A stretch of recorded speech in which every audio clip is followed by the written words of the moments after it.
Buenos días, jóvenes. Les habla el profesor Camargo, promotor del Círculo Estudio Camargo y profesor del curso de Química. Primeramente, quisiera agradecer a sus padres por la confianza que han tenido de matricularles a ustedes aquí en el Círculo de Estudio al cual yo dirijo.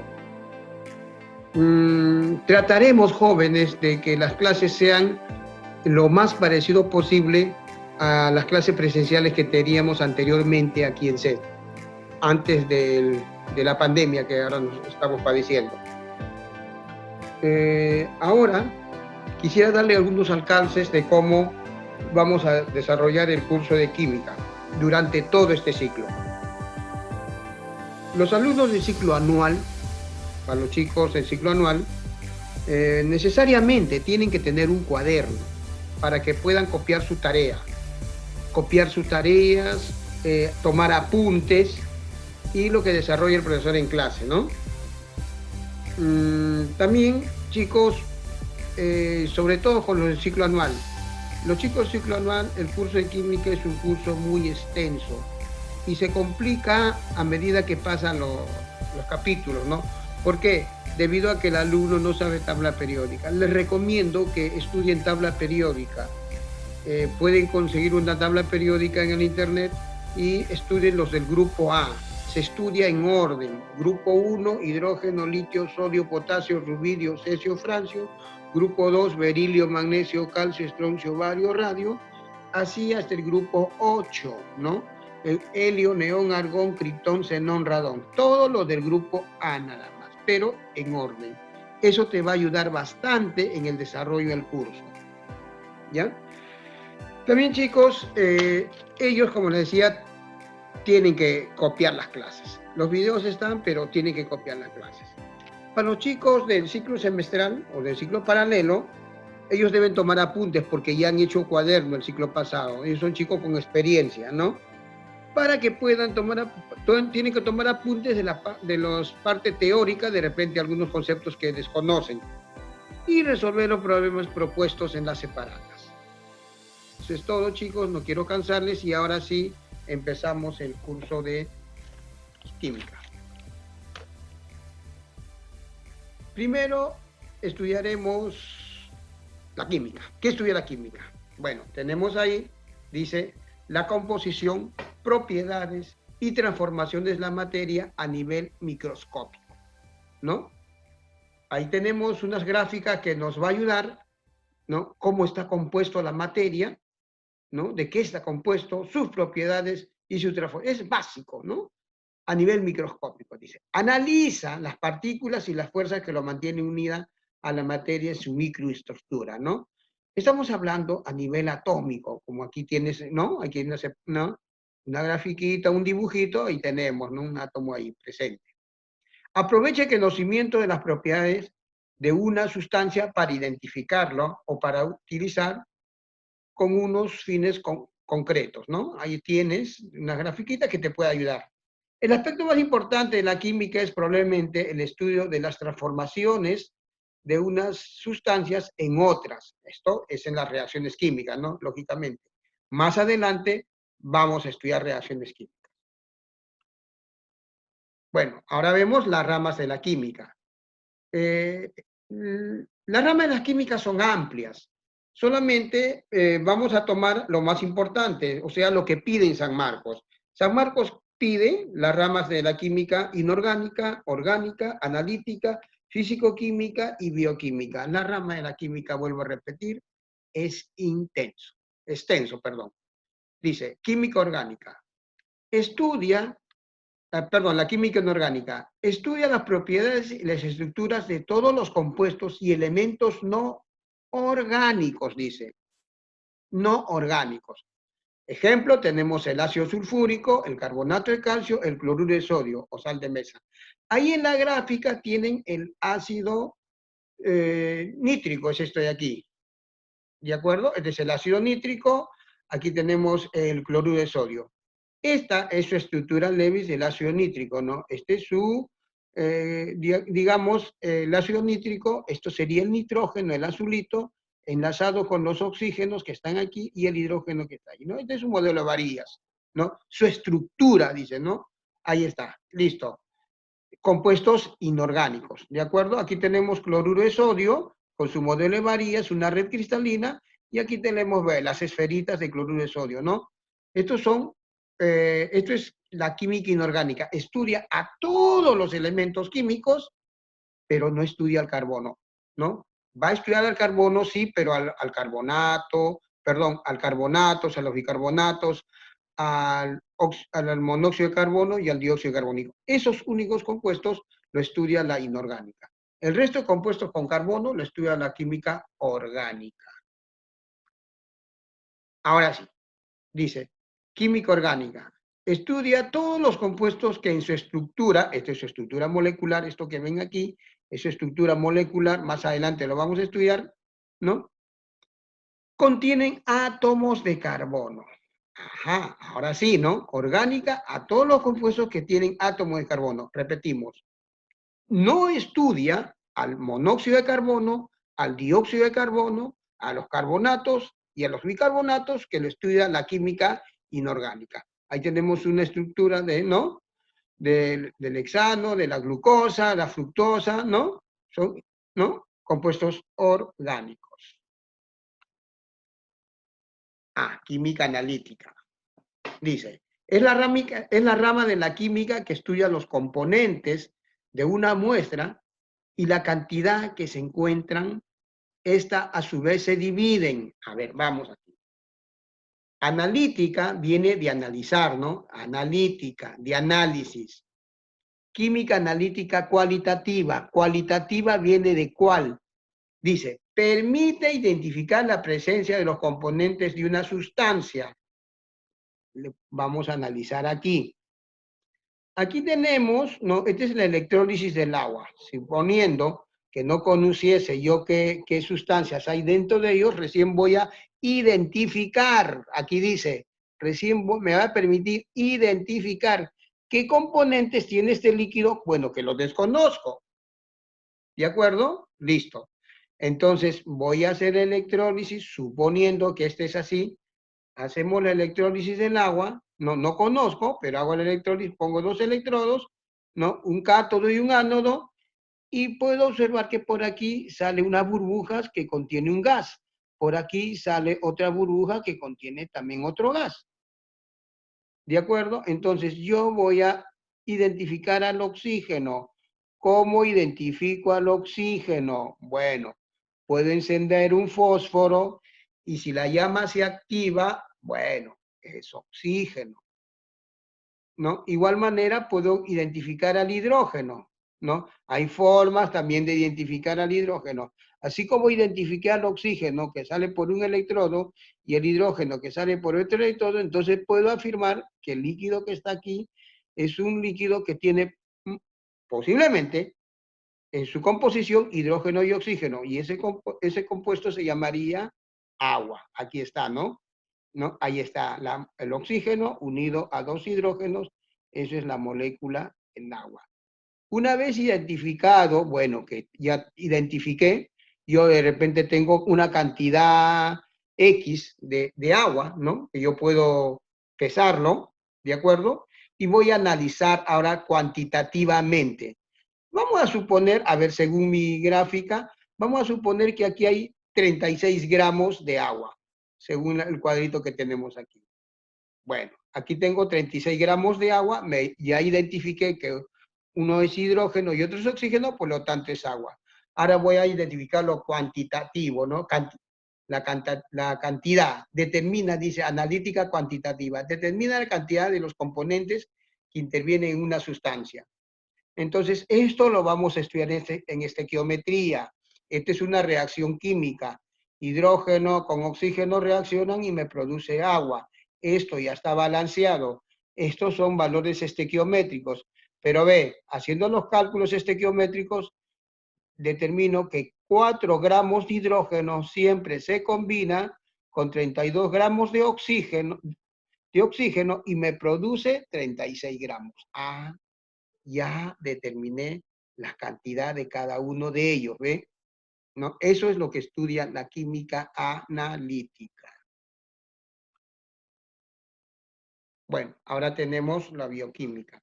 Estudia la composición química de las sustancias presentes en los seres vivos y sus reacciones químicas, ¿no? Bueno, aquí tenemos, de repente la gráfica no está muy claro, ¿no? Yo lo estoy observando aquí de lejos. Tenemos ahí, digamos, dice, la materia orgánica, característica exclusiva de los seres vivos. Ah, ahí tenemos los, digamos, elementos químicos en los seres vivos, presentes en los seres vivos. Aquí dice, los seres vivos están formados por varios tipos de sustancias, ¿no? Pueden ser elementos o compuestos dentro de ellos, ¿no? Bueno, eso se estudia la bioquímica. La físico-química, dice, la física es la ciencia que estudia los fenómenos naturales tratando de encontrar las leyes básicas que lo rigen. La química es la ciencia que estudia las propiedades de las materias y sus transformaciones. Eso lo hemos visto inicialmente. La físico-química, ya, los dos, ¿no? Estudia los temas de la química usados en las leyes de la física. Esto vamos a estudiar, por ejemplo, hay leyes físicas que vamos a estudiar en química, como, por ejemplo, la ley de Dalton, la ley de Charles, la ley de Gay-Lussac, cuando estudiamos estado gaseoso, ¿no? Por no decir ello. Bueno, ahora vamos a lo que es materia. Jovencitos, antes de continuar, nosotros siempre les vamos a enviar una separata. Todo ello está en orden de acuerdo a la separata que les estamos enviando. En la separata está igualito. Ahora decimos, ¿qué es la materia? La materia es todo lo que existe en el universo. Todo lo que existe en el universo es materia. Aparte, tiene que ser real. Tiene que ser real, porque tú también el pensamiento dices, también es materia. No, no es real. Entonces, materia es todo lo que existe en el universo, ¿no? Todo lo que existe en el universo es real. Y la materia siempre está en constante movimiento. Y la materia siempre se está transformando. Listo, vamos aquí. Aquí dice, es todo aquello que tiene masa y ocupa un lugar en el espacio, claro. Lógico, ¿no? Si existe porque tiene una masa y ocupa un lugar en el espacio. E impresiona nuestros sentidos. Aquí lo que le decía, se encuentra en constante movimiento y transformaciones. Entonces, cuando te pregunten, tal cosa es materia, tú primero, ¿existe o no? A ver, vamos a ver unos ejemplitos. Por ejemplo, aquí tenemos el universo, ¿no? Ello, existe, ¿no? Claro, entonces materia. El sol, la luna, las estrellas, ¿no? Es materia. Hasta la estrella que no puedes verlo, porque no necesariamente tienes que verlo. No, de repente la estrella más lejana no logras verlo ni con el microscopio, pero es materia, ¿no? De repente no puedes ver un microbio, ¿no? Porque es microscópico, su nombre lo dice, pero existe, sí, porque es materia, ¿no? De acuerdo, todo lo que existe entonces es materia, puede ser muy grande o puede ser muy pequeño. Aquí, por ejemplo, tenemos a la naturaleza. Tenemos aquí, digamos, las plantas. Es un ser vivo, es materia, existe. Tenemos casas, de repente tenemos animales por ahí, es materia. Tenemos rocas, es materia. Tenemos aquí las nubes, que es agua, ¿no? En estado gaseoso, ¿de acuerdo? Tenemos aire, porque eso es lo que respiramos, que permite la vida. Entonces, no podemos observarlo al aire, pero es materia. ¿Por qué existe? ¿De acuerdo? Listo. Propiedades de la materia, ¿ya? Tenemos propiedades generales, también tenemos propiedades particulares. Primero vemos las propiedades generales. Bueno, vamos, masa. Es la medida de la cantidad de materia de un cuerpo material. Bueno, yo acostumbro poner la parte teórica bien pequeña, no me extiendo para no confundirlo al alumno. Generalmente mis definiciones son chiquititas, ve aquí y aquí también. Práctico nomás, ¿no? Masa, dice. Es la medida de la cantidad de materia de un cuerpo material, dice, ¿no? Bueno, aquí estamos viendo una persona, se está midiendo su masa, aquí esto contrapesa, entonces dice que esta persona pesa 60, tiene una masa, perdón, de 60 kilogramos. Esos 60 kilogramos es su cantidad de materia que tiene, su cantidad de materia. Su cantidad de materia de esta persona con respecto a un bebé, por ejemplo, es distinto. El bebé puede pesar 5 kilogramos. Vamos por ahí. Entonces tiene menos materia. Él pesa 60 porque tiene mayor cantidad de materia. Están masando. Esta es una masadora. Esta es una masadora. Repito. Aquí peso, que frecuentemente hay una confusión entre masa y peso. A ver, vamos. Peso, dice, es la fuerza por la cual un cuerpo es atraído por otro cuerpo por efecto de la acción de la gravedad. Ajá, por Júpiter, vamos. La gravedad, tenemos la Tierra, esta persona está en la Tierra. Por acción de la gravedad, esta persona es atraída, ¿no?, hacia la Tierra. Entonces, si yo quiero calcular su peso, lo que tengo que hacer, mira, esta es una romanita.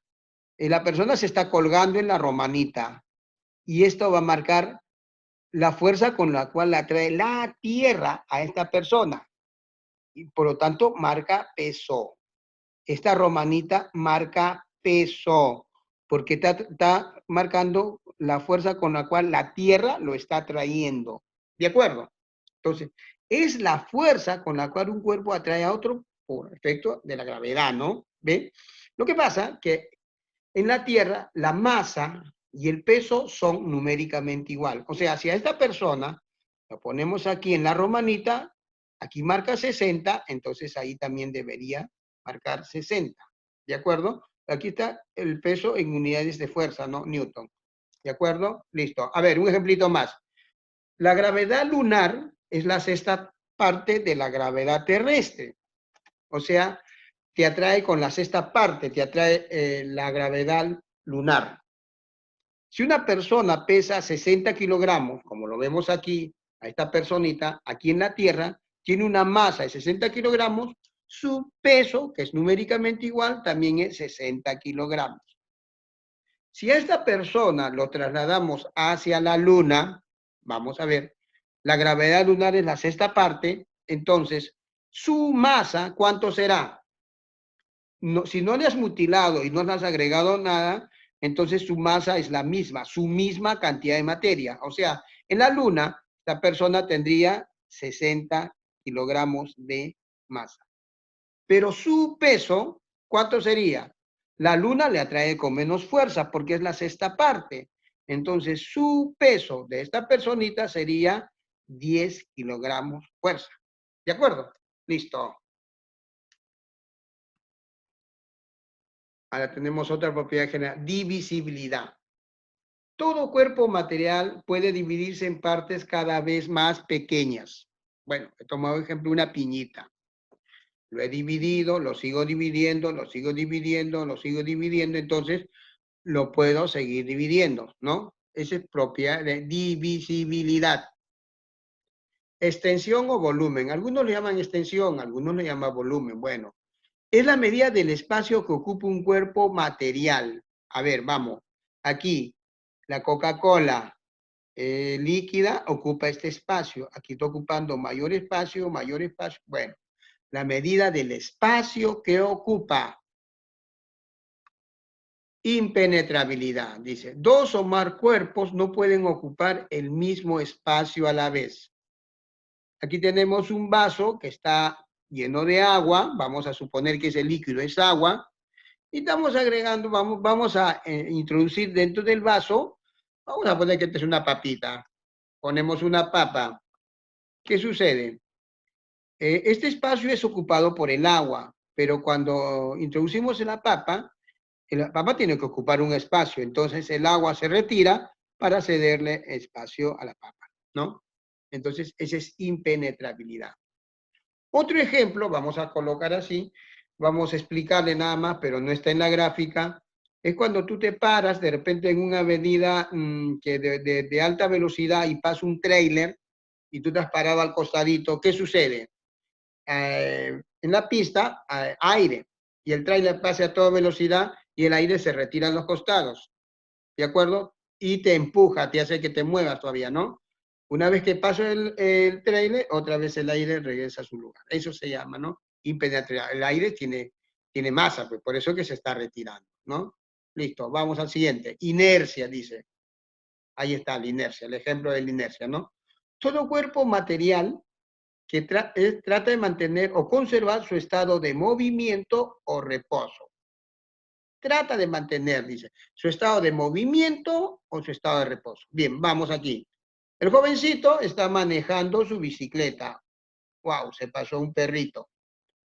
El muy bueno no quiso atropellar al perrito y frenó, pero él tomó, ¿no?, la mala decisión porque él es que se golpea. No golpea al perrito, pero él se golpea. Porque mira, ve, al frenar, la inercia dice que él trata de mantener su posición de movimiento, entonces se sigue moviendo, ¿ve? ¿De acuerdo? Esa es la inercia. Otro ejemplo, estás en un bus, estás parado, el bus frena, te vas hacia adelante porque tratas de mantener esa posición estático que estás y no en el bus y te vas hacia adelante porque está frenando, entonces tú quieres que va adelante. Otro ejemplo es cuando el bus ya está estático, ahora está en reposo y arranca, entonces te vas para atrás, al revés, ¿no? Ese es ejemplo de inercia. Vamos a los siguientes. Porosidad, dice. Son los espacios vacíos que hay en todo cuerpo material.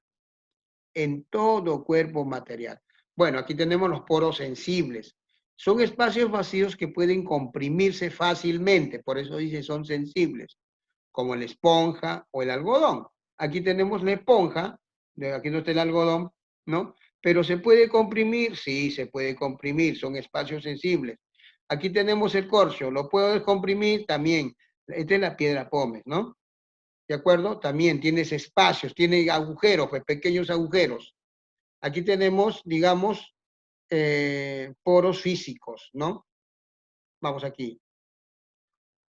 Son espacios vacíos que hay entre átomos o moléculas que son difíciles de comprimirse. Aquí hemos puesto, por ejemplo, aquí, este es una materia compuesta por dos tipos de átomos, este verde y uno moradito, bueno, y está bien compacta, ¿no? Pero como es esferita, te darás entre ellos hay espacios vacíos, ¿no? Hay espacios vacíos. Esos espacios vacíos, bueno, son los poros físicos, ¿no? A nivel molecular o a nivel atómico. Ahora tenemos las propiedades específicas o propiedades particulares. Primero tenemos la dureza. ¿Qué es la dureza? Ah, bueno, la resistencia que ofrece un cuerpo a ser rayado por otro cuerpo. El grado de dureza de los cuerpos se determina por medio de la escala de Mohs. Es una escala que mide la dureza de los cuerpos. El diamante tiene dureza 10, que es la mayor. Es la sustancia más dura que se conoce. El talco tiene dureza 1. Es un mineral muy suave al tacto. O sea, es blando, podríamos llamarlo así. Aquí tenemos el diamante, que es duro, y aquí tenemos el talco, ¿no? Con un ligero golpe el talco ya se vuelve polvo. El diamante, este es mineral talco, ¿eh? O sea, acaso, así roquita viene, ¿no? Con un golpecito ya se vuelve polvo. El diamante es duro, a ver, lo golpeas, no pasa nada. Aquí está una puntita de diamante. Por ejemplo, los vidrieros, para cortar el vidrio, tú pásale la uña al vidrio, es difícil. O sea, no se deja rayar con la uña el vidrio, no se deja rayar. Pero los vidrieros tienen un diamante, ¿no? Compran diamante, tienen una puntita de diamante y con eso cortan el vidrio, ¿no? Es diamante, se llama lo que tiene el vidriero. Bueno, aquí tenemos la tenacidad.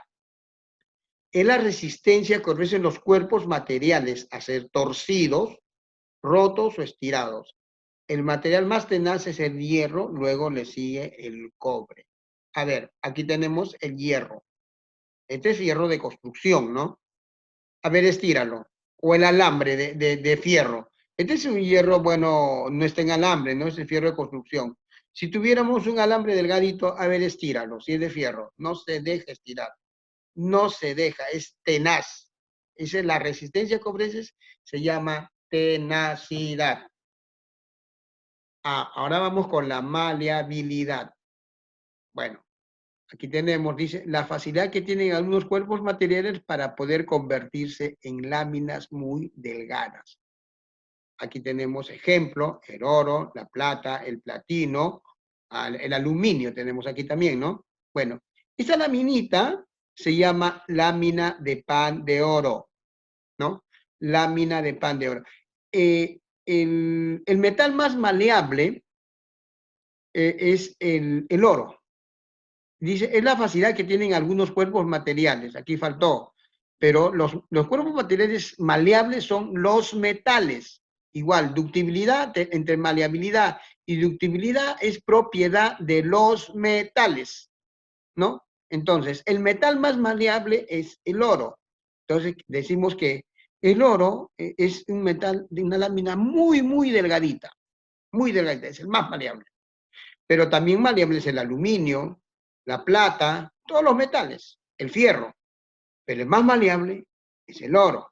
Con ello pueden hacer, estas láminas de pan de oro sirve para, por ejemplo, dorar algunos decorar las sillas, por ejemplo, las mesas, ¿no? En el Palacio de Gobierno todas las sillas están doraditas, ¿no? Con esta lámina de pan de oro, ¿no? Y aquí tenemos lámina de aluminio, ¿ven? Mira, ya está laminadito, ¿no? Esto venden para conservar la comida, ¿no? Listo. Aquí, ductibilidad, también propiedad de los metales. Ambos son propiedad de los metales. Repito, faltó ahí. Ambos son propiedad de metales, nada más. Facilidad que tienen algunos cuerpos materiales de poder convertirse en hilos muy delgados. Claro. Tenemos el oro, la plata, el platino, el cobre, ¿no? Por ejemplo, aquí tenemos hilo de cobre. Este debería estar al revés, ¿no? La plata está allá, el cobre está allá. Bueno, es un error. Este es hilo de cobre. Ahí está su color rojizo, ¿no? Bueno, y el hilo de plata es más delgadito, ¿no? Entonces, si queremos quién es más dúctil, bueno, podemos ver que la plata es más dúctil, se convierten en hilos bien delgaditos como el pelito, ¿no? ¿No? Listo. El fierro también es dúctil, pero no tanto como ellos. Bueno, tenemos a la elasticidad. Propiedad de algunos cuerpos sólidos, dice, ¿no? De recuperar su forma original una vez que desaparezca la fuerza que lo está deformando. Bueno, aquí tenemos las ligas. Tú lo puedes estirar porque le aplicas una fuerza y dejas de aplicarle la fuerza y regresa a su forma original, ¿no? ¿Todos los cuerpos son elásticos? No. Algunos cuerpos son elásticos. Fluidez. Ah, ya. Esto ya es propiedad de líquidos y gases, ¿no? Dice, propiedad de los líquidos y gases, cuyas moléculas tienen poca cohesión y toman la forma del recipiente que los contienen. O sea, los líquidos y los gases se le llaman fluidos. Aquí tenemos, por ejemplo, la miel. Aquí tenemos la miel. La miel es un fluido, porque es un líquido, ¿no? Pero es un fluido, ¿no? Aquí tenemos un viscoso incluso, ¿no? Tenemos el slime, aquí que está, aquí tenemos que también es un fluido, ¿no? Pero es un fluido viscoso. ¿Ya? Los líquidos, por ejemplo, esta es la viscosidad de ellos dos, estoy hablando de la viscosidad, ¿ya? Y aquí de la fluidez estamos hablando del agua también, ¿no? Pero también, ellos también, pero no tan fluido, ¿no? No tienen tanta, la fluidez más tiene que ver con el movimiento, ¿no? El agua es más fluido, este es menos fluido, pero estos son viscosos, son pegajosos, ¿ya? Viscosidad viene de pegajosidad, resistencia que encuentran las moléculas de un fluido líquido, por eso decía líquido, a poder desplazarse con mayor o menor facilidad. Entonces, el más viscoso, en este caso, sería la miel, le sigue el slime, y el agua es el menos viscoso, ¿no? Pero el agua es el más fluido, fluye más, y la miel fluye menos, ¿no? Seguimos.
aquí el ejemplito, la gráfica me dice que aquí tenemos un cuerpo, digamos, un mineral de sílice que tiene dióxido de azufre, no, una cantidad bastante regular, de repente está en roquita, mineral. Nosotros por medios mecánicos podemos dividirlo, de repente lo podemos chancar, una chancadora, y vas a tener en polvito. Aquí se llama cuerpo, cuando está en polvito lo llamas partícula. ¿Pero qué medio has utilizado? Bueno, has utilizado medio mecánico, ¿de acuerdo? Pero mantiene sus propiedades, ¿no? Mantiene, sigues, aquí es SO2, aquí sigue siendo SO2.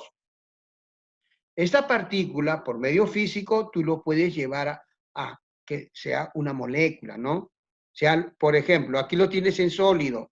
Tú lo puedes llevar, si tú lo calientas, lo haces hervir, lo llevas a su punto de ebullición, ¿y qué va a pasar? Primero comienzas a calentarlo, le agregas calor, lo llevas a líquido y después lo llevas a gas y va a ser SO2 gaseoso, ¿no?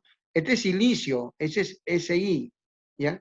Es silicio, Si, aquí está un error también, ¿ya? Si, silicio, O2, ¿ya? Entonces eh, aquí tenemos la molécula del silicio, ¿no? Del silicio y dos oxígenos. Esta es molécula, ya ha disminuido, ¿no? Su tamaño, ya es molécula, se ha dividido más, ¿no? Bueno, pero la molécula de qué está compuesta? Ah, bueno, está compuesta de átomos. Tenés el silicio y los oxígenos, ¿no? Silicio y dos oxígenos. Ah, bueno, aquí ¿qué tenemos? Entonces tenemos átomo.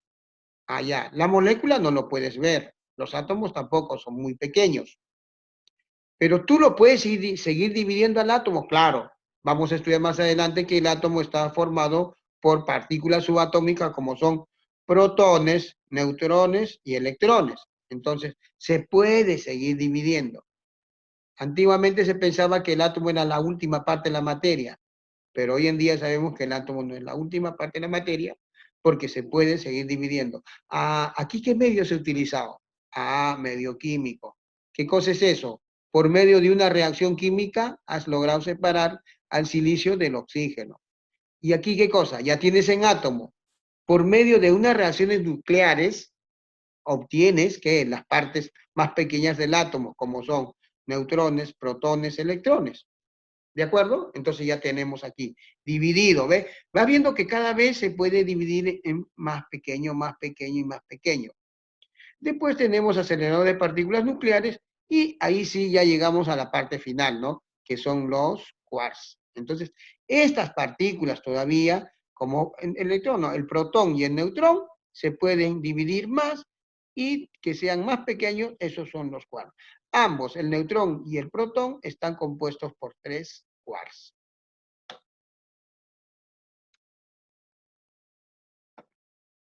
Clasificación de la materia.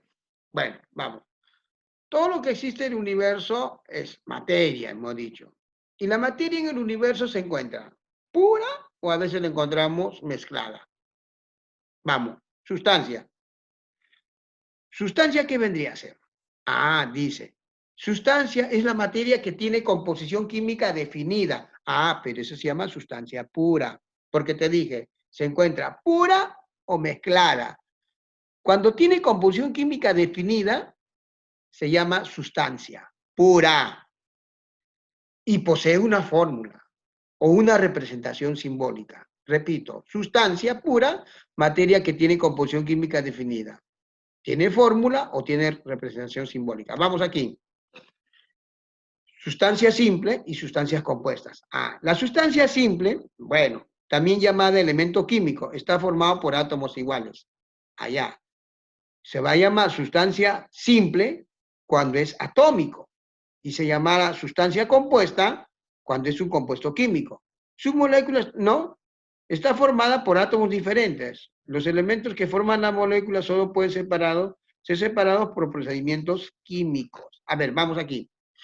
Tenemos la sustancia simple. Ejemplo hemos puesto el oro. El oro cuyo símbolo es AU. O sea, si este es un oro de 24 quilates, Este anillito está compuesto por puro átomos de oro, o sea, es oro puro. Bueno, también hay oro de 18 quilates, oro de 14 quilates, ya no es puro.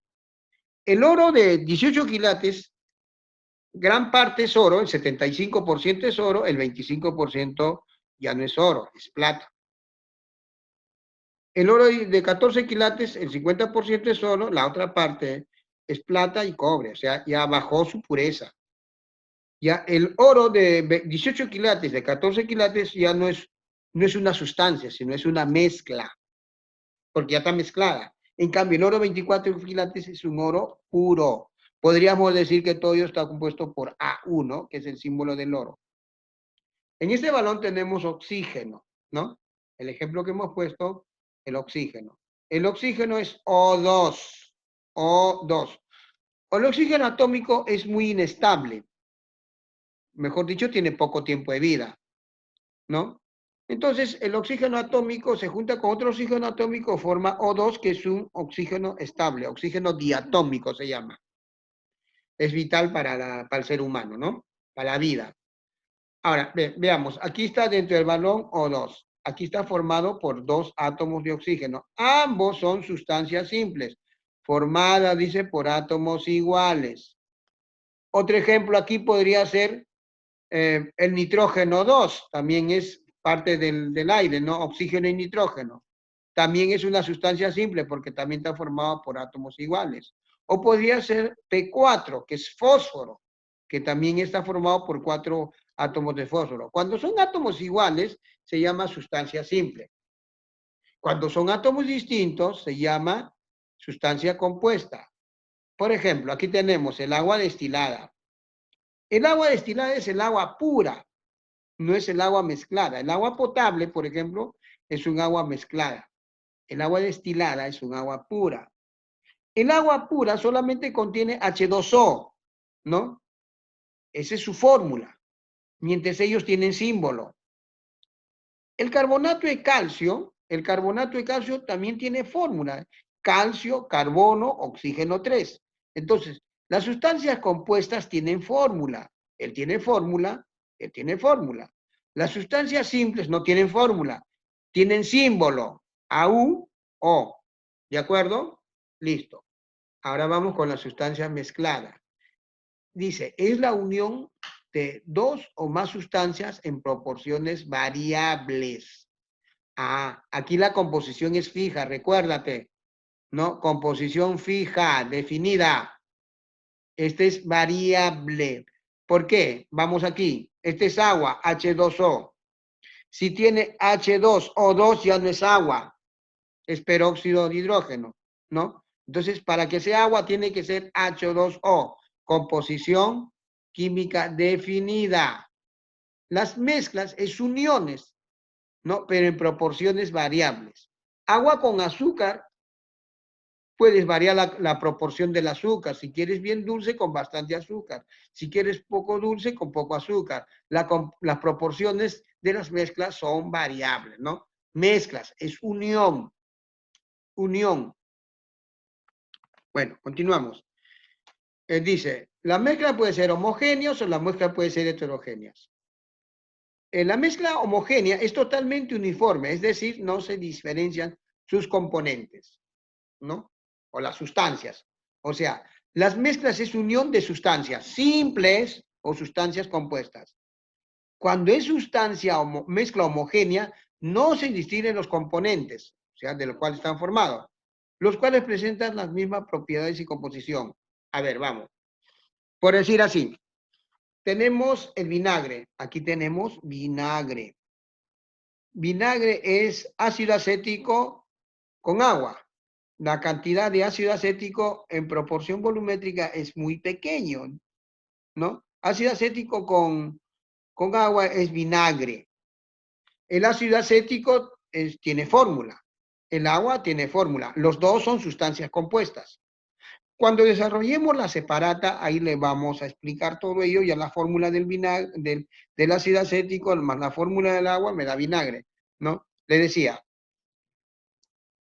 Entonces, el vinagre es una sustancia perdón, es una sustancia mezclada. ¿De acuerdo o no? No se distinguen los componentes porque las moléculas del agua y las moléculas del vinagre son muy, muy pequeñas, no se distinguen. El acero. El acero es otra mezcla homogénea. El acero es, digamos, fierro con carbono para que le dé dureza, porque el fierro solo no tiene tanta dureza como el acero. Profe, y si quiero que no se oxide, le agregas cromo, acero inoxidable. ¿De acuerdo? Ahora, distingues a los átomos, no se puede distinguir. ¿Por qué? Porque esa mezcla, los átomos se han mezclado, pero son atómicos, ¿no? No se puede ver. Otro ejemplo de mezclas homogéneas podría ser agua con azúcar. El agua es H2O, el azúcar tiene sacarosa y tú disuelves azúcar en agua y ¿qué cosa? ¿Distingue los componentes? No, si es azúcar rubia vas a notar que el agua ha cambiado de color, pero no distingue los componentes. ¿Por qué? Porque han tomado tamaños moleculares. Agua con sal, igual, no se distingue, porque la sal va a tomar tamaños iónicos, y el agua tamaños moleculares. Y los iones y las moléculas no se distinguen porque son muy pequeños.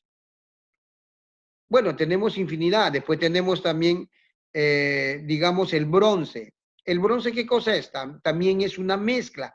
No es una sustancia, es una mezcla homogénea. El bronce, ¿de qué está formado el bronce? De cobre con estaño. ¿Ya? En la separata y en los problemas va a haber más, vamos a entender un poquito mejor. Bueno, aquí tenemos mezclas heterogéneas. Presentan dos o más fases, dice. Dos. Es decir, se diferencian sus componentes. Sus propiedades y composición varían de acuerdo a cada región. Aquí tenemos agua con aceite, por ejemplo. El agua que tiene mayor densidad va en la parte superior, el aceite de menor densidad en la parte superior. Y puedes distinguirlo, ¿no? A simple vista. ¿De acuerdo? Cuando lo distingue a simple vista se llama mezcla heterogénea. Una ensalada de fruta también lo distingues a simple vista, mezcla heterogénea. ¿De acuerdo? O de repente el hormigón, piedra con arena, también mezcla heterogénea. Se distingue a simple vista. Ahora tenemos aquí la gelatina. También es una mezcla heterogénea. A ver, vamos aquí. La gelatina aparentemente parece una mezcla homogénea. Aparentemente. ¿Pero qué? Cuando tú lo miras con el microscopio vas a encontrar partículas moviéndose. Así como está aquí. En el interior tiene partículas moviéndose en forma de zigzag. Ya. Entonces, microscópicamente es heterogénea. A simple vista, pareciese que fuese homogénea, ¿no? Entonces, para que sea la mezcla homogénea, microscópicamente debe de serlo. Porque si microscópicamente es heterogénea, ya no es una mezcla homogénea. Y a este tipo de mezcla, que microscópicamente es heterogénea, se le llama coloide, que más adelante también vamos a ver. Métodos de separación de mezclas. Las mezclas son de fácil separación. ¿Por qué? Porque las sustancias están unidas, están juntitas. Yo siempre hago esta comparación. Es como una pareja de enamorados. ¿Ellos están juntitos o no? Sí, claro, se dan abrazos, se dan besos. Pero ahora ya no. Antes era así. Pero ¿se separan o no? Claro, cada uno se va a su casa. Se separan. De repente deciden formar familia, ¿qué pasa? Se casan, ¿no? Y ya no sería una mezcla, sería, por decir, una combinación. ¿Por qué? Es una unión más íntima. La pareja de enamoraditos se pueden separar fácilmente. En cambio, cuando se casan sería una unión más íntima y más difícil de separar, ¿no? Entonces, las mezclas son uniones, pero no son uniones íntimas. Las combinaciones son uniones íntimas. A ver, vamos aquí. Si no son uniones íntimas, entonces es de fácil separación, ¿no? Cuando la unión es íntima, es más difícil separarlo. Ejemplo de las mezclas se pueden separar. ¿Por qué? Porque están juntitas nada más. Las combinaciones es difícil porque tiene que haber una reacción química. Se puede hacer, pero es más complejo. A ver, vamos aquí. Toda mezcla es de fácil separación. Vamos a ver, método de separación de mezclas. Tamizado, dice. Es un proceso que permite separar mezclas heterogéneas. formado por partículas sólidas según sea el tamaño. Se hace pasar la mezcla por un tamiz, zaranda o cernidor, que tienen redes, mallas más o menos gruesas o finas, que deja pasar los sólidos más finos y retenga el más grueso. Aquí estamos haciendo un ejemplo, ¿no? Aquí están cerniendo harina, de repente está mezcladito con otro tipo de, ¿no? De repente tiene ahí te puede tener de repente harina acompañadita con otros materiales que coman, ¿no? Puede ser afrecho, por decir así. A ver, otro ejemplito de mezcla, este es un cernidor, aquí tiene este agujerito, pues, ¿no? Otro ejemplo sería cuando, yo siempre doy este ejemplito, ¿no? Un albañil necesita a arena porque quiere trabajar, asentar ladrillo, pero compró hormigón para hacer su base, ¿no? El hormigón es arena con piedra, pero como necesita arena, pero sobre hormigón, ¿qué hace el albañil? Bueno, tiene una zaranda, así, pero ya no como el finito, un poco menos fino, unas mallitas, entonces echa digamos, el hormigón, la piedra queda encima y que baja, la más finita, y ya tiene arena para que pueda trabajar, ¿no? Ese es tamizar, ¿no? Separar mezclas heterogéneas, pero sólidas, dice, sólidas. ¿Listo? Filtración. Es un proceso que permite separar una mezcla heterogénea formada por un líquido y un sólido, al hacer pasar la mezcla por un medio permeable o filtro, que permite el paso del líquido y retenga el sólido suspendido. Aquí tenemos, mira, filtración. Aquí tenemos, en los vasitos tenemos café, ¿no? Es un sólido, en polvo, ¿sí? Lo vamos a mezclar con agua, en ambos casos lo va a tener que mezclar con agua, se va a formar la mezcla. Pero ese papelito que está aquí es un papel filtro, tiene su papel filtro. ¿Y qué va a suceder? Ya abajito queda el café en líquido, ya no cambió de colorcito y ya lo tienes líquido, ¿no? Está separando la mezcla de un sólido y un líquido, pero el sólido es finito, ¿no? ¿Ve? Decantación. Es un proceso que permite separar una mezcla formada por un sólido y un líquido. Listo. O dos líquidos no miscibles, como en el caso de aquí. No miscibles se dice cuando no forma mezcla homogénea. El aceite y el agua no son inmiscibles, no forman mezcla homogénea, ¿no? No miscibles, basándose en su diferencia de densidad. Claro, mayor densidad del agua, menor densidad del aceite, ¿no? Si la mezcla es entre sólido y un líquido, simplemente dejamos sedimentar el sólido al fondo del recipiente. Claro, el sólido va a caer por gravedad. Al inclinar el recipiente del líquido puede ser trasvasado a otro recipiente y separarlo, ¿no? Si la mezcla son dos líquidos, como el que tenemos aquí, ¿no? Inmiscibles pueden ser colocados en un embudo de decantación. Esta de aquí, este es un embudo opera de decantación, así se llama. Opera ¿no? Embudo de decantación, opera de decantación o de separación, que es un recipiente que contiene una llave, ahí está la llavecita, ¿ve? Ahí está la llavecita, de paso al fondo, que al abrir permite la separación del líquido en el fondo del recipiente que se encuentra, ¿no? Sobrenadamente, ¿no? Aquí, bueno, aquí, si yo abro la llavecita, cae el agua y dejo el aceite, ¿sí? Esto que está aquí, la división, la línea divisoria se llama interfase. Entonces solamente abro la llave hasta que te caiga todo el agua y me va a quedar la interfase que yo lo puedo botar y me va a quedar solamente aceite. Bueno, los métodos, los procedimientos de separación de mezclas son fáciles. Destilación. Allá, aquí tenemos destilación. Dice, es un proceso que permite separar una mezcla homogénea formado por dos líquidos miscibles. Ah, ahora miscibles, que forman mezcla homogénea. ¿Recuerdas? Invisible, que no forman mezcla homogénea. O un sólido disuelto en un líquido. Ajá. Ahí vamos a ver. En la diferencia de sus, ¿no? Vamos a tener en cuenta su diferencia de sus puntos de ebullición. Cuanto mayor sea la diferencia de sus puntos de ebullición, más fácil resulta la destilación, ya que el componente con menor punto de ebullición Se separa primero de la mezcla, quedando el otro componente, ¿no? A ver, vamos aquí. Tenemos dos tipos de destilación simple, destilación fraccionada. Aquí tenemos un ejemplo de destilación de la salmuera. Salmuera es sal de mesa, esa sal de mesa, pero ese sal disuelto en agua, ¿no? Salmuera es de mar, ¿no? Pero bueno, es sal. Vamos a suponer que la salmuera solamente contenga, vamos a suponer que solamente contiene agua pura y sal, cloruro de sodio. Llamémoslo así, suponiendo. Es cloruro de sodio y sal, nada más. Listo, ahí está, ¿no? Ahí tenemos el matraz mezcladito, agua con sal. Tenemos el mochero, ¿para qué? Para que comience a calentarse y a ebullir este líquido, ¿no? Ojo, está mezcladito, ¿eh? Está mezcladito. No se distingue, la mezcla es homogénea, no se distingue sus componentes. Bueno, aquí tenemos el recipiente que me permite separar, aquí hay una, ¿no? Un tubito, y aquí voy a recoger el agua. Esto que ven aquí, eso que ven ahí, eso se llama condensador, que es un enfriador, ¿no?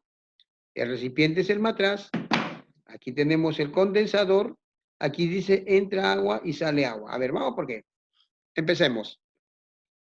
Aquí tengo el mechero que me permite calentar para que el líquido comience a ebullir. Ojo, el cloruro de sodio, su punto de ebullición es encima de 1000 grados centígrados. El punto de ebullición del agua es 100. Ah, decía, la diferencia de punto de ebullición, más fácil resulta la destilación cuando la diferencia es grande. Y tomo ese ejemplo por ello. Entonces, el punto de ebullición del agua es 100 y el punto de ebullición del cloruro de sodio es encima de 1000. Cuando tú calientas y le llevas a más de 100, ¿qué va a pasar? El agua, como las sustancias están mezcladitas, están unidas nada más. Su unión no es íntima. Cada uno mantiene sus propiedades.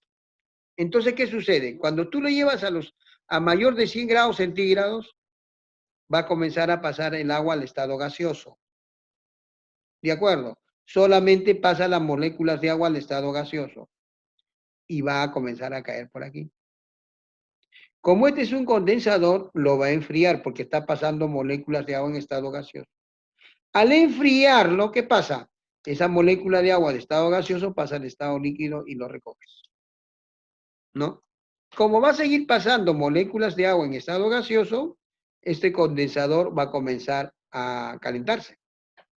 Entonces tiene que inyectarle agua. Y por aquí va a comenzar a vaporizarse agua. ¿Ve? ¿Entiende, no? Listo. Cuando ya ves que ya no cae agua y todavía queda líquido, quiere decir que ya todo el agua es recogido y lo que queda es cloruro de sodio. Es fácil, ¿no? ¿Ve? Esa es destilación simple, sencillo. Vamos para destilación fraccionada. Aquí tenemos destilación fraccionada del petróleo.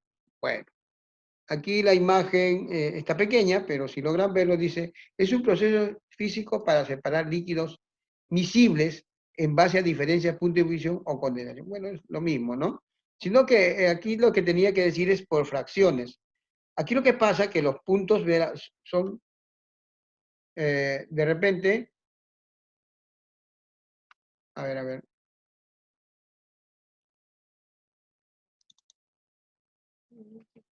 no se puede agrandar la imagen. Bueno, ahí con ello nomás. Aquí tenemos petróleo. El petróleo es una mezcla de hidrocarburos. El petróleo es una mezcla de hidrocarburos. ¿Ya? Ajá, se agrandó la imagen. Ya, a ver, arriba. Ya, ahora sí. Aquí tenemos petróleo. Lo vamos a llevar, lo vamos a calentar como el proceso anterior, ¿te acuerdas? Y vamos a tratar que pase a la ebullición. Lo calentamos, es líquido, lo calentamos, por estos tubitos está pasando el petróleo. ¿De acuerdo? A medida que, digamos, comienza a calentarse, dice, los de menor temperatura, los que van a tener menor temperatura, se van a la parte superior. Y los de mayor temperatura van a la parte inferior. Esta se llama torre de destilación. Entonces, lógicamente, a los 40 grados centígrados van a salir aquí gases del petróleo, gases, ¿no? Podía salir de gases de hidrocarburos gaseosos, ¿no? A los 40 bueno, lógicamente que aquí está ya calibradito, ¿no? Entonces, para que a esa temperatura, aquí también a esta temperatura, aquí salen los gases, aquí la benzina y la gasolina, este es gaseoso, este es líquido. Ah, mira, aquí sale más pesado, querosene, la naftalina, después sale el combustible, el diésel, ¿no? Lo que utilizan los carros. Después ya más pesado, los aceites ligeros, ¿no? Aquí los aceites más pesados, ¿ve? ¿No? ¿Ve? Entonces, y va separando, ¿no? Por este medio, por este tubo, torre de destilación, van a tener distintas temperaturas, las distintas sustancias que tiene el petróleo y se va separando. Esa es la destilación fraccionada del petróleo, ¿no? Es un poquito complejo.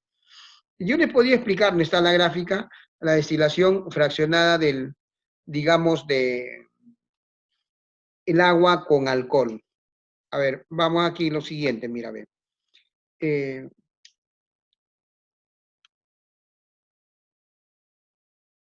Suponiendo que es agua con alcohol. Su temperatura de ebullición del agua, 100 centígrados. Del alcohol, si es etílico, 76 centígrados. Es más complicado, ¿no? No es tan grande la diferencia. Entonces ya no va a ser simple, pues, va a ser fraccionada. Por aquí va a haber un tubito y por aquí va a haber otro tubito donde vas a recoger alcohol y aquí recoges agua, ¿no? Pero es más complicado, ¿no? Ese también es destilación fraccionada. Bueno, tenemos la centrifugación. Es un proceso que permite separar una mezcla formada por un sólido suspendido y un líquido en la cual el sólido no se solubiliza. El sólido, al estar tan finamente dividido, no se separa por decantación, o sea, no cae, ¿no? No decanta. Se coloca la mezcla en una centrífuga.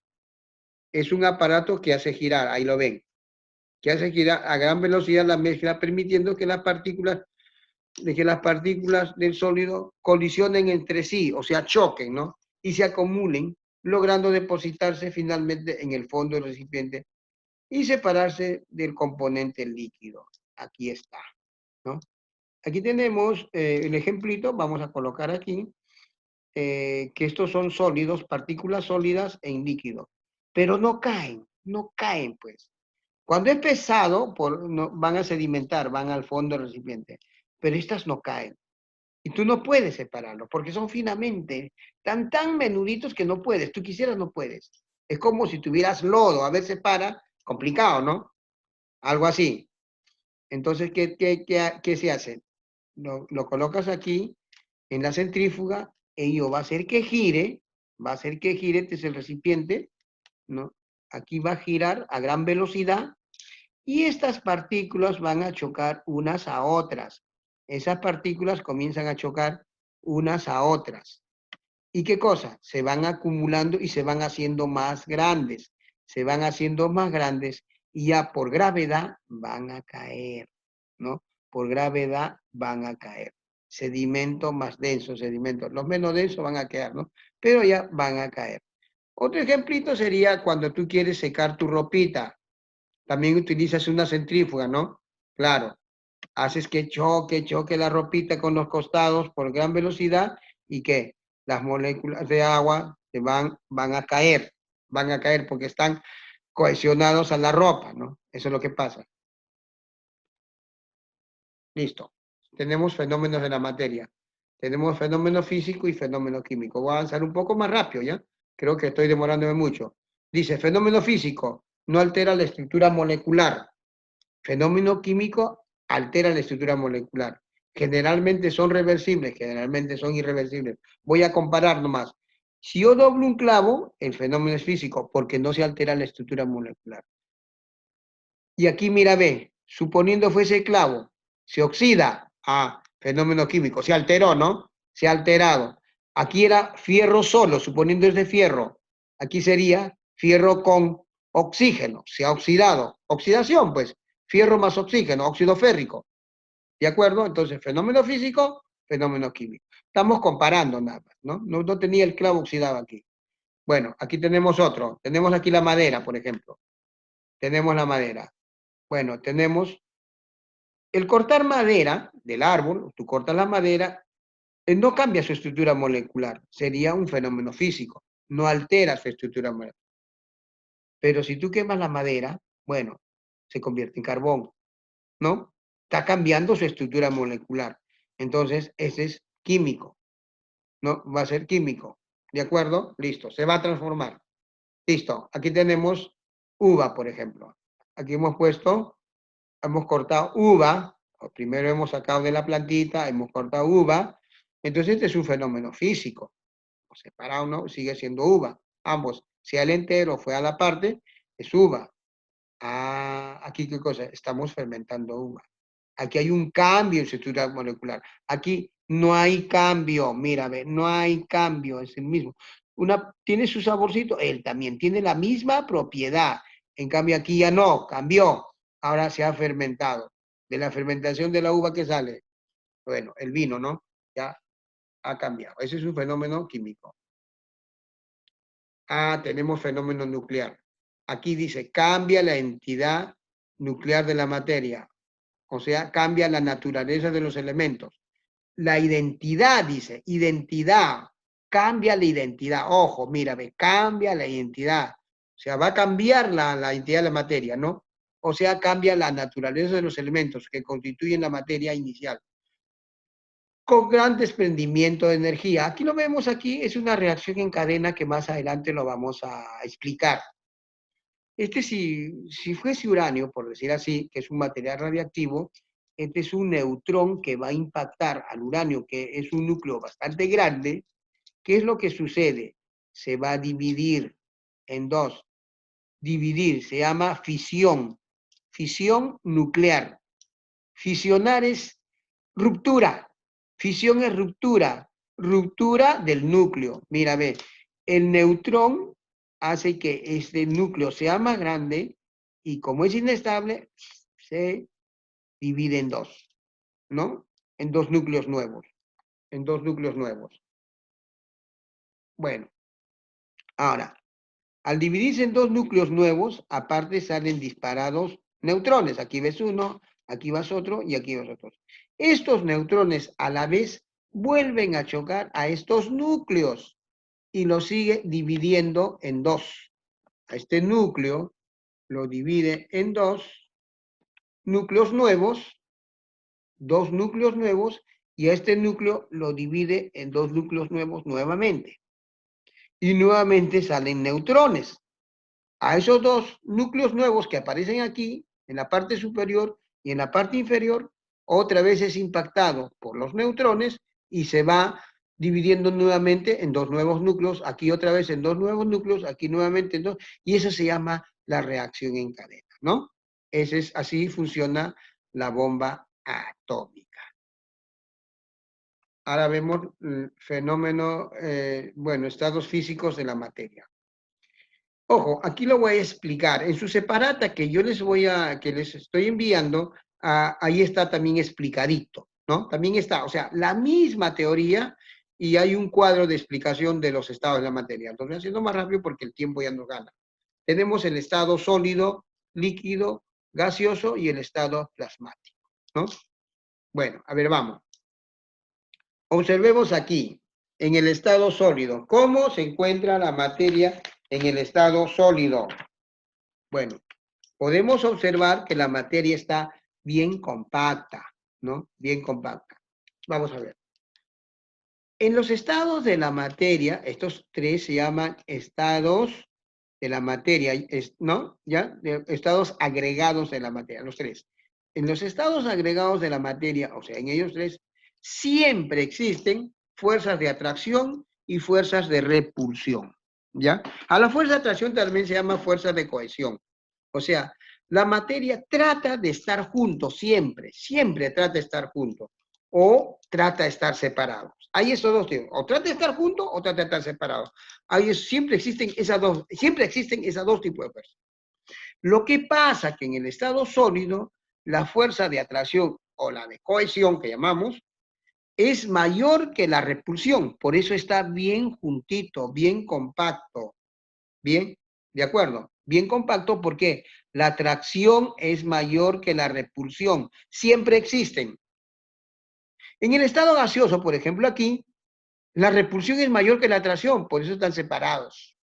Y en el estado líquido, la atracción y la repulsión son iguales. ¿De acuerdo?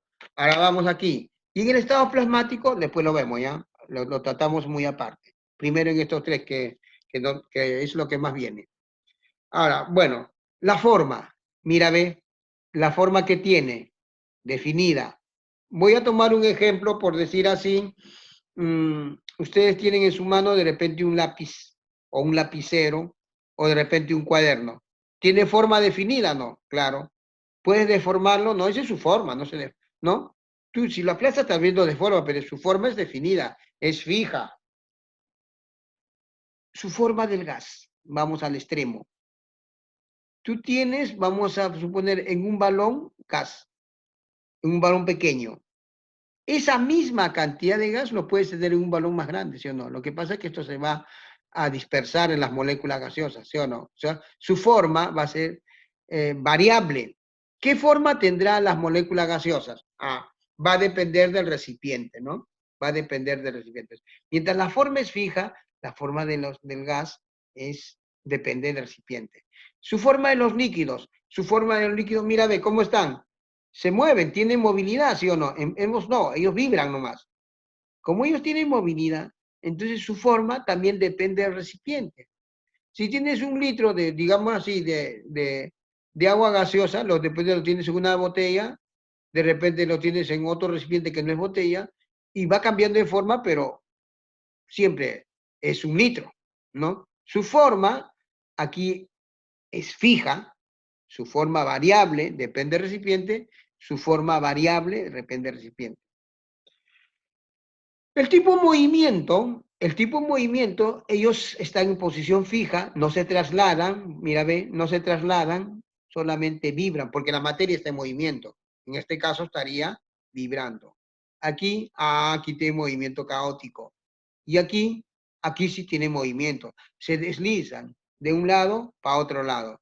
Digamos así, aquí están bien abrazaditos, ¿sí? Aquí está la materia, están bien abrazaditos, acurrucados unos a otros.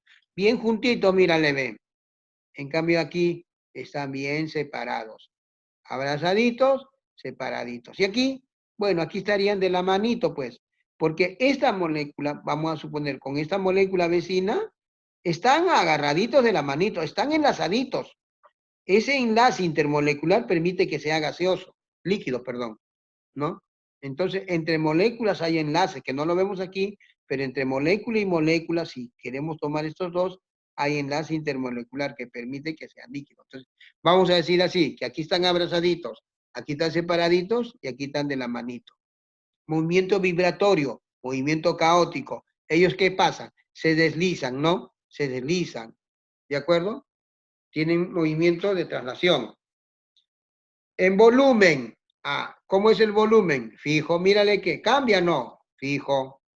Su volumen es fijo, no va a cambiar. El lápiz que te dije, el lapicero o el cuaderno, su volumen es fijo, el espacio que ocupa es fijo. En el gas, el espacio que ocupa, ¿cómo es su volumen? Va a depender del recipiente. ¿Y cómo es el volumen en el líquido? Fijo. Un litro de gaseosa, sea en el recipiente de la gaseosa o sea en otro recipiente, siempre será un litro, porque siempre van a estar agarraditos de la manito, pues, ¿no? Siempre van a estar agarraditos de la manito. Repito, no, volumen fijo y depende del recipiente, ¿no? Estos son prácticamente incomprensibles porque son también juntitos. Este es poco comprensible porque la distancia intermolecular entre molécula y molécula es bastante pequeña, es prácticamente, y este sí es comprensible, se puede comprimir, o sea, disminuir su volumen. ¿Por qué? Simplemente se acercarían las moléculas gaseosas unas a otras, porque hay espacios vacíos, pues, ¿no? Hay espacio vacío, ¿sí? A ver, repetimos.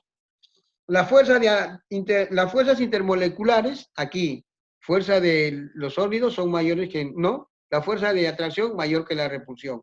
Aquí la repulsión mayor y aquí son iguales. Forma, o movimiento primero. El movimiento, este es vibratorio, ¿no? ¿Ellos qué tienen? Ellos fluyen, se desplazan. Ellos movimiento desordenado, caótico. Forma, definida, ¿de acuerdo? Forma variable, ¿no? Forma variable, depende del recipiente. Su forma, variable, depende del recipiente. Volumen, fijo. Volumen, fijo. Volumen variable, depende del recipiente. Presión, no, incomprensible, porque están bien juntitos. Prácticamente incomprensible, muy comprensible. ¿De acuerdo? Listo.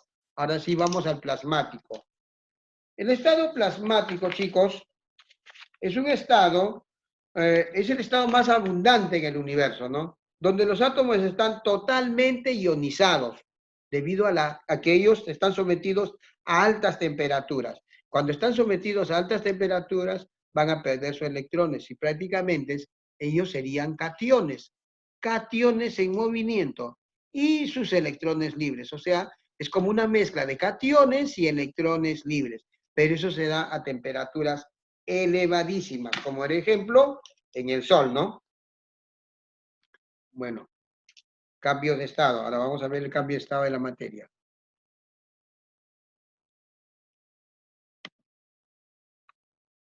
Ahí está, ¿no? En la separata también tienen otro, ¿ya? Otro modelito. Aquí tenemos, bueno, tenemos, suponiendo que este es agua. Su estado natural del agua es líquida, ¿no? Cuando está en el sólido se llama hielo, ya no se llama agua líquida, sino hielo, H2O sólido. Cuando está en estado gaseoso se le llama vapor de agua, ¿no? Ambos son H2O, los tres, ¿no? No los cambios son físicos, ¿no? Los cambios son físicos, por eso es cambios físicos. Vamos a ver. Del sólido al líquido, se llama fusión. ¿Por qué se llama fusión? Porque todavía están juntos, todavía están uniditos. Fusión. De sólido al líquido se llama fusión. De líquido a gas, si es agua, se llama vaporización. Ese es el nombre correcto, ¿ya? Vaporización. ¿No? Esto, cuando de sólido pasa a líquido, es por aumento de temperatura, ¿no?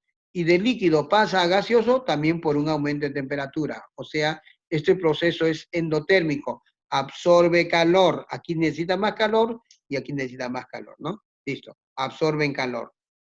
El regreso, expulsan calor, exotérmico más bien, ¿no? Entonces, cuando tienes el agua en estado gaseoso va a pasar al estado líquido, se dice que se está condensando. La condensación es del estado gaseoso al estado líquido. Si no fuese agua, suponiendo es nitrógeno, y va a pasar, nitrógeno es gaseoso, ya no es líquido, el agua es líquido.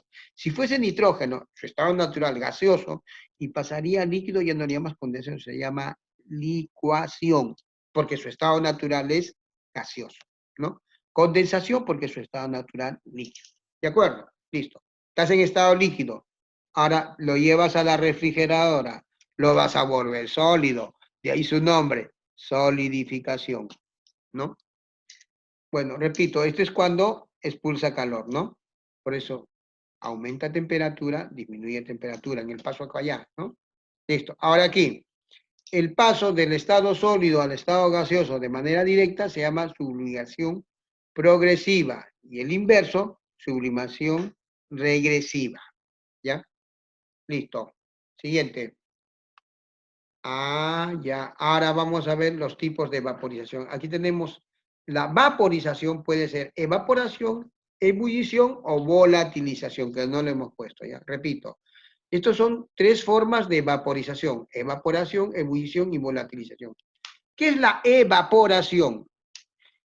Es la vaporización, ¿no? Dice, es aquel fenómeno que ocurre en la superficie del líquido a temperatura no definidas. Es una vaporización, porque es un cambio del estado, digamos, líquido al estado gaseoso. Es una la evaporación es una vaporización, pero ¿qué? No es a temperatura definida. Ejemplo, aquí está el sol. Las moléculas del agua, este es el mar, las moléculas de agua que estén en la superficie van a pasar al estado gaseoso. No necesariamente a los 100 centígrados. ¿Por qué? Porque estas comienzan a moverse más, chocan unos a otras, las moléculas que están encima adquieren energía cinética suficiente para que pasen al estado gaseoso. Ocurre en la superficie del líquido a temperaturas no definidas, ¿ves? Cuando tú, digamos, en tu casa se te cae un poquito de agua, ¿se seca o no? Claro, se va a evaporar porque está pasando en la superficie. Tu ropa, cuando está mojada, el agua que está impregnada en la ropa se vaporiza. ¿De acuerdo? Listo. A temperaturas no necesariamente 100 centígrados. Aquí, ebullición. Si es el agua, ebullición es hervir. A los 100 centígrados el agua hierve, ¿no? Si este fuese agua, a los 100 centígrados pasa de líquido a gaseoso. A ver, es una vaporización a temperatura definida. Si es agua, 100 centígrados. Ocurre en cualquier parte del líquido y se observa porque se producen burbujas en la masa del líquido. Claro, la burbuja, si lo estás calentando por la parte inferior, las burbujas que están en contacto con la parte, ¿no?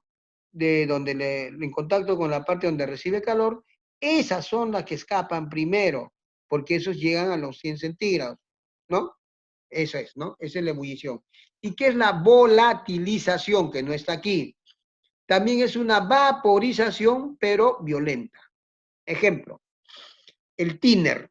Si tú dejas abierto el thinner o gasolina, o de repente digamos, la benzina, si tú tienes en un recipiente cerrado, permanece líquido, pero déjalo abierto. Regresas, ya no hay. ¿Qué pasó? Se volatilizó. Ahora ya estamos en la parte final. Energía. Ahí dice, ¿no? Es la capacidad que posee un cuerpo para realizar trabajo, ¿no? Produciendo un cambio, transformación, y se manifiesta cuando pasa de un cuerpo a otro. Una materia posee energía como resultado de su movimiento o de su posición en relación con las fuerzas que actúan sobre ella. Bueno, hablando de energía, ¿no? Bueno, aquí tenemos a Einstein, ¿no? Que con su famosa ecuación, ¿no? La ecuación de Einstein, ¿no? Energía es igual a masa por la velocidad de la luz al cuadrado. Vamos a hablar de ello antes de continuar con energía, ¿no? Vamos a conversar un momentito y decimos lo siguiente, ¿no? Esta ecuación es la ecuación más famosa del mundo. Desde que apareció en la portada de la revista Times en el año 1946. En ella, en esa revista, aparece Einstein y su famosa ecuación. Esta ecuación sí es famosa, ¿no? Einstein es un físico alemán, nacido en Alemania, pero es de origen judío. Se nacionalizó 2 veces, o 3. Se nacionalizó suizo, austríaco y estadounidense. A ver, tratemos de explicar esta ecuación. Tratemos de explicar esa ecuación. La ecuación es una fórmula muy sencilla. Es pequeñita. Energía es igual a masa por la velocidad de la luz elevado al cuadrado. La energía es igual, dice, a la masa, velocidad de la luz elevada al cuadrado. Obviamente, la velocidad de la luz, y es una cifra enorme, porque sabemos que la velocidad de la luz es 3 por 10 a la 8 metros sobre segundo. Estamos hablando en el sistema internacional. Y esto elevado al cuadrado resulta una cifra mucho mayor. De ahí que, si esto es muy grande, la masa tiene que ser pequeña y libera una energía bastante grande, ¿no? Si este es muy grande, la masa pequeña, esa masa pequeña se transforma en energía, se transforma en energía, pero en una energía grande. Aquí dice, la energía se puede transformar en masa y la masa se puede transformar en energía, ¿no? Ejemplo, 1 gramo de materia desintegrada aplicándole a la ecuación de Einstein. ¿Qué resultaría? A ver, hagan su máquina o calculen. En el sistema internacional, él debe estar metros por segundo, que es 3 por 10 a la 8 metros por segundo al cuadrado. 7T en gramos, lo tienes que pasar a kilogramos, y la energía te va a dar en joules. La energía que te produce haciendo esa operación te va a dar 90 terajoules, mírame, 90 terajoules, o 90, 10 a la, ¿cuánto? A la 12, ¿no? Joules, ¿de acuerdo? Que es una energía bastante grande. Que podría ser equivalente a 25 millones de kilovatios hora.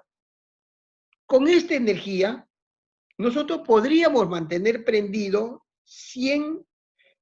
una bombilla de 100 vatios durante, escucha bien, durante 285 siglos.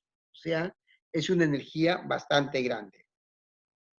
Esto abrió el camino a la era nuclear, jóvenes. En las reacciones nucleares, parte de la materia se convierte en energía. Parte de la materia se convierte en energía. La humanidad, los estudiosos, han conseguido dominar las reacciones nucleares, tanto de fisión como de fusión nuclear, ¿no? La fusión no lo vamos a ver por ahora. Vamos a explicar así de manera rápida la fisión nuclear. La fisión nuclear dice, al bombardear núcleos de uranio con neutrones, voy a colocar la gráfica anterior,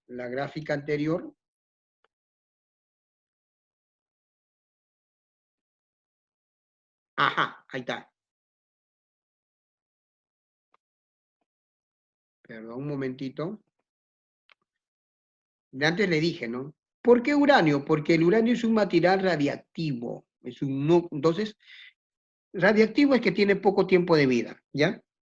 Si bombardeamos núcleos de uranio con neutrones, así como lo ven ustedes aquí, ¿no? A ver, voy a hacer el mouse. Al bombardear el núcleo de uranio con neutrones, estos neutrones lo va a dividir a este núcleo, como les explicaba, ¿no? Hace poco tiempo, hace poco rato, ¿no? Lo divido en dos, y a estos núcleos, nuevos núcleos, le vuelve a impactar los neutrones, a este le vuelve a impactar y lo divide otra vez en dos. A esos nuevos núcleos le vuelve a impactar en dos y se siguen dividiendo en dos. Y se produce una reacción en cadena, ¿no? Eso es lo que produce, ¿no? Y si calculamos las masas de los productos, porque aquí se va a generar una reacción nuclear, la masa de los reactantes y la masa de los productos, vamos a ver que hay diferencia. Y esa diferencia de masa, esa es la masa que se ha convertido en energía, ¿no? Esa es la masa que se ha convertido en energía. Por eso te decía, ese gramo en cuánto se convierte, ¿no? Bueno, la idea de Einstein, en consecuencia en la historia de la humanidad, los viajes espaciales también es una idea de Einstein, ¿no? Se impulsan gracias a esta idea.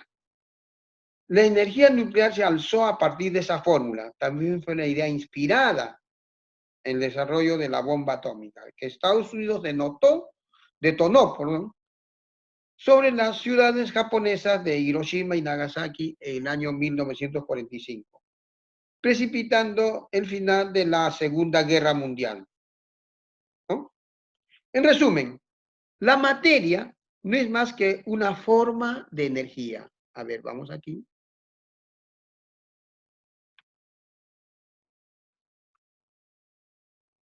Ajá. La materia es una forma de energía. Entonces estamos viendo que la materia se convierte en energía. A ver, yo le dejo para que investiguen si la energía se puede convertir en materia. ¿Ya? Listo. Calor.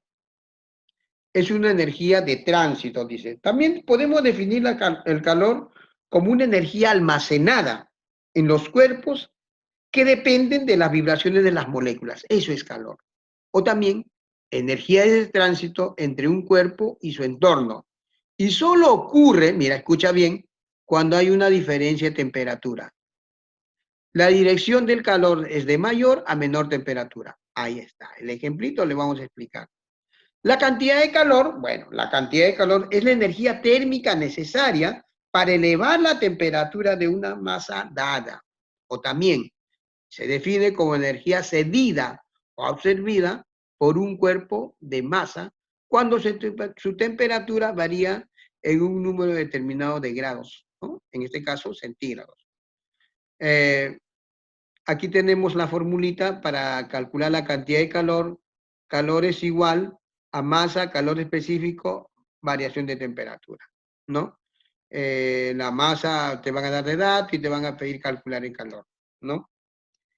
También, ahora que hablamos de calor, no hemos puesto ahí, pero podemos definir la caloría. ¿Qué es la caloría? Es la cantidad de calor necesario para elevar en 1 grado centígrado la temperatura de 1 gramo de agua. Eso es caloría. A ver, vamos aquí, para definir el calor. Dice, aquí tenemos, de repente, este bloquecito de aquí, extremadamente caliente, y ese es extremadamente. Entonces, aquí todo tiene una misma temperatura. ¿Qué dice? Energía de tránsito. Solo ocurre cuando hay diferencia de temperatura. Si no estuviera unido a este bloquecito, no existiría calor, porque todo tiene una misma temperatura. Solamente cuando hay diferencia de temperatura, dice, ¿no? Entonces aquí podemos observar que el calor se desplaza del más caliente hacia el frío, ¿no? Aquí se están uniendo, ¿no? Ahí hay calor, cuando hay diferencia de temperatura. Eso es los problemas, lo vamos a ver. ¿Ya, chicos? Bueno, eso es todo, la parte teórica, y nos vemos con los ejercicios.